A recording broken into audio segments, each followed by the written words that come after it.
श्राप तो महादेव को ही मिलेगा, क्योंकि देवता की जिन्हें पूजते हैं वो है महादेव। उनका अभिषेक करके उन्हें शांत किया था। महादेव का अभिषेक क्यों किया जाता है? जय श्री महाकाल दोस्तों, कैसे आप सब? आशा करती हूँ सब ठीक होंगे। आज का वीडियो हमारा है देवों के देव महादेव। यस, तो हाँ पता है कि महादेव, अरे जिनको बयां करने के लिए शब्द भी कम पड़ेंगे उनके बारे में आज वीडियो है। जी हाँ, आप सब जानते हैं महादेव कौन है। देवता की जिन्हें पूजते हैं वो है महादेव।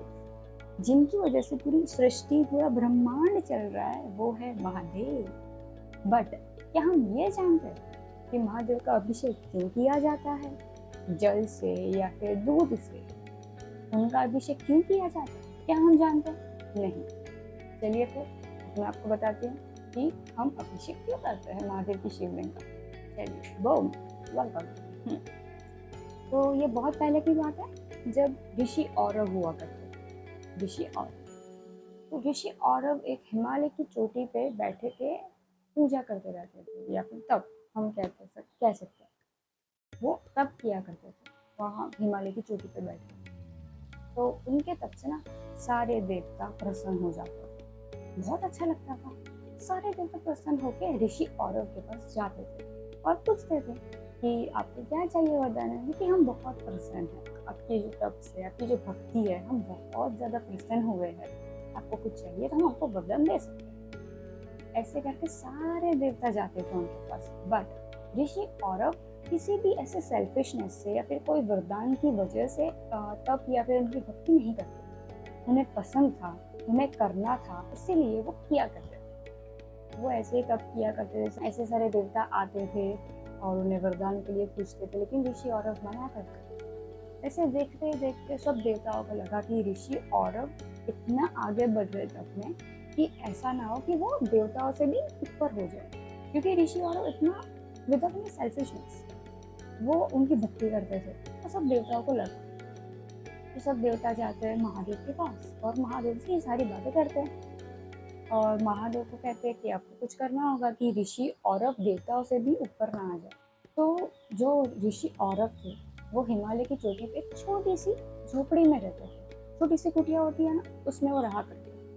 तो वो रोज सुबह तप करते और फिर उनका जो काम होता है वो काम करने जाते, फिर वापस आते, वापस तप करते, वापस थोड़ा कुछ काम करते, वापस तप करते, ऐसा करते। तो महादेव आते हैं वहाँ पे। जब ऋषि औरव उनके कुछ काम से बाहर गए होते हैं तब महादेव वहाँ पे आते हैं और जो जिस कुटिया में ऋषि औरव जी रहा करते थे उस कुटिया को आग लगा देते हैं महादेव और फिर वहाँ से चले जाते हैं। और उतने में थोड़ी देर बाद ऋषि औरव आते हैं और ऋषि औरव देखते हैं कि उनकी कुटिया में आग लगी है। तो उन्हें बहुत ज़्यादा गुस्सा आता है कि मैंने किसी का बुरा नहीं किया, मैंने ना किसी के बारे में कुछ बुरा सोचा, तो कोई मेरे लिए ऐसा कैसे कर सकता है? तो किसी ने मेरी कुटिया में आग कैसे लगा दी?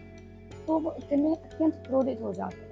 तो वो आगे गुस्से में श्राप देते हैं कि जिसने भी मेरी कुटिया में आग लगाई है, मैं उन्हें श्राप देता हूँ, एक दिन वो खुद ऐसे जलेंगे, उन्हें खुद इस तरह एक दिन ऐसे जलना पड़ेगा। अब श्राप तो महादेव को ही मिलेगा, क्योंकि आग तो महादेव ने लगाई थी। अब महादेव को तो श्राप लग नहीं सकता ना, क्योंकि वो तो देवों के देव महादेव है।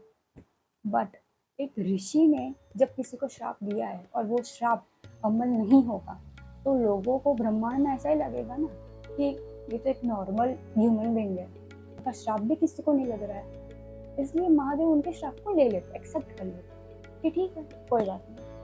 इसलिए आपको अगर पता हो, समुद्र मंथन के टाइम पे जो विष निकला था वो महादेव ने स्वयं धारण किया था, अपने कंठ में रखा था, जिनकी वजह से उनका नाम हुआ था नीलकंठ महादेव।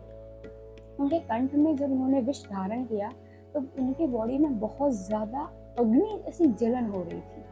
उस जलन के दौरान जब विष्णु भगवान स्वयं नारायण ने पता चला, उन्हें जब देखा, तब नारायण आते हैं और जो दूध का है पानी का उनके ऊपर डालते तो उन्हें अभिषेक किया जाता है ताकि उन्हें थोड़ा शांत लगे। तो उनकी जो गर्मी है ना, उनकी बॉडी में जो गर्माहट हो रही है वो शांत हो जाए, वो गर्मी शांत हो जाए उनकी बॉडी के अंदर।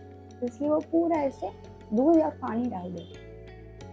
तो तब महादेव को बहुत अच्छा लगता है और तब से महादेव ने कहा है कि जब कोई भी ऐसे मेरा अभिषेक करेगा जल से तो मुझे मेरे आराध्य यानी कि ईश्वर नारायण की मुझे अनुभूति होगी, मुझे उनकी याद आएगी और मुझे अच्छा लगेगा। यही एक वजह है, एक रीज़न है जिनकी वजह से हम महादेव की शिवलिंग का अभिषेक करते हैं। इसीलिए जब भी हम महादेव की शिवलिंग का अभिषेक करते हैं तो महादेव को उनके आराध्य की याद आती है, उन्हें पसंद आता है, उन्हें अच्छा लगता है। तो जिस तरह उनके आराध्य ने उनका अभिषेक करके उन्हें शांत किया था, उस अग्निश से उनको शांति दी थी, इसलिए हम भी अभिषेक करके महादेव को शांति देने की कोशिश करते हैं कि हमारे अभिषेक से महादेव को शांति मिले। देयर आर मैनी रीजंस, जैसे हम कई कुछ चीज़ें महादेव को अर्पित कर सकते हैं, जैसे पानी हो गया, दूध तथा हनी जो शहद होता है, हम कई सारी चीज़ों से उनका अभिषेक कर सकते हैं। हर एक चीज़ों का अलग अलग महत्व है, ऐसा नहीं है कि करते हैं कर लो कोई नहीं, हर एक चीज़ का अलग अलग महत्व है। तो guys this was all about the video. अगर आपको और कुछ चीज़ जाननी हो तो आप मुझे कमेंट सेक्शन में बता सकते हैं, मैं बना दूंगी video. Thank you so much for watching. See ya. हर हर महादेव।